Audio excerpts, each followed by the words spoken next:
Girls, একটা honest প্রশ্ন। পিরিয়ডসের সময় তুমি কি তুমিই থাকো?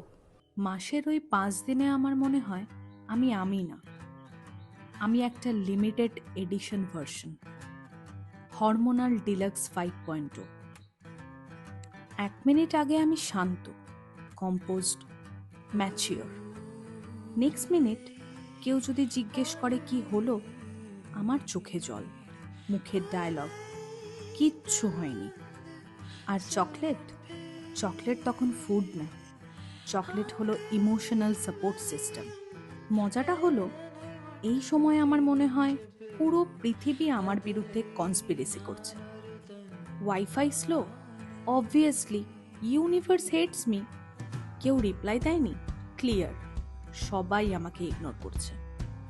কিন্তু সত্যি বলতে এই 5 দিনে আমরা একটু বেশি অনেস্ট হয়ে যাই।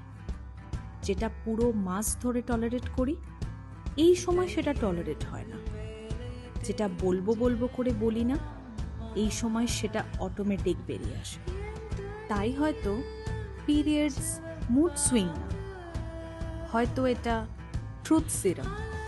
আর একটু ভাবলে মজা লাগে, আমরা রোজ স্ট্রং থাকার অ্যাক্টিং করি, আর এই 5 দিন শরীর বলে অ্যাক্টিং বন্ধ, একটু মানুষ হয়ে থাক। তাই পরের বার যখন পিরিয়ডস আসবে, নিজেকে বলবো না কি ঝামেলা, বলবো ও আমার মান্থলি রিয়েলিটি চেক এসে গেছে।